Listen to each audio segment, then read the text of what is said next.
Hi everyone, happy first day of Vampathon.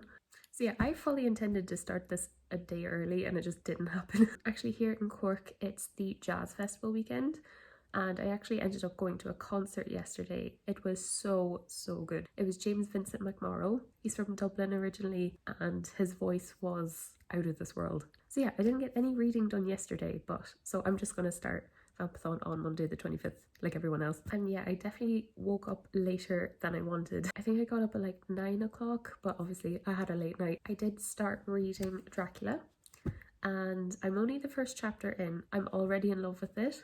Like, it's so good. I heard Dracula can be dense in the middle. It really started on a good foot. Also, the note at the front says that Bram Stoker was born in Dublin and he studied in Dublin. He worked for the Irish Public Service. I had no idea he was Irish, so that just makes me happier.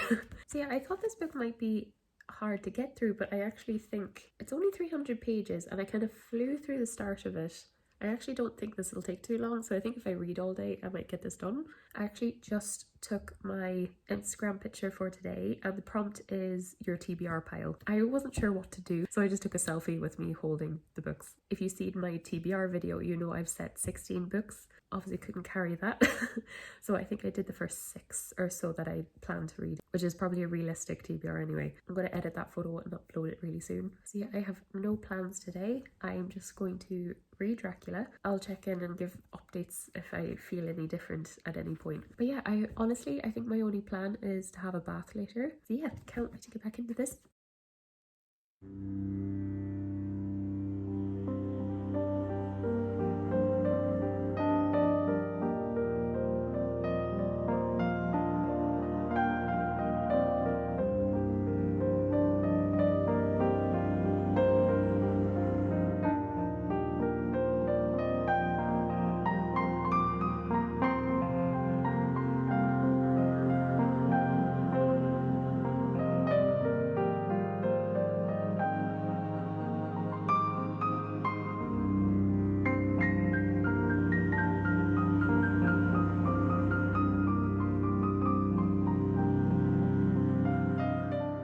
Hello again. So it's the next day and I thought I would wrap up day 1 here. I don't know, I didn't get as much reading done yesterday as I thought. I think with sleeping in, and then in the evening I actually went food shopping and to Zara as well with my housemate. Then I had to make dinner and then I had a bath. Loads of little life things and you're like, oh, it's bedtime. For Dracula, I actually got up to, I'm on page 92 and it's a 300-page book. And I am understanding now that it is a little dense, but it's still really excellent. Like, I'm really enjoying it. It definitely reads like a classic with the denseness. Like, for example, it describes a storm. Like, it has a newspaper clipping and describing a storm, and I think that takes like 4 pages to describe the storm.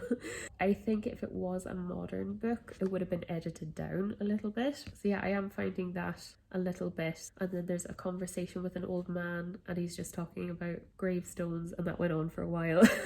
So there is a few things that drag a little bit. The story itself, it's really good. Things seem still a bit disjointed, so there's kind of a few different stories happening at the same time. I'm assuming they're all going to come together at some point. I adore the writing style, adore it. It's like journal entries, it's also letters to other characters, newspaper clippings. It is actually kind of scary. So yeah, and the main characters seem to be, so there's obviously Dracula himself, there's Jonathan Harker, who's a solicitor who goes to stay with Dracula. You've his fiancée Mina, and then her best friend Lucy, and kind of all their interconnected stories. It's just very interesting. I have to say, I really enjoyed Jonathan's chapters at the very start when he's in Dracula's castle, more so than, let's say, Mina's point of view back in England. I think it probably will all come together quite well. So yeah, I'm excited to keep reading it. Yeah, that's everything for day 1. I'll leave my Instagram and Goodreads and Twitter in the description. Thanks so much for watching and I'll see you guys tomorrow for the next video. Bye.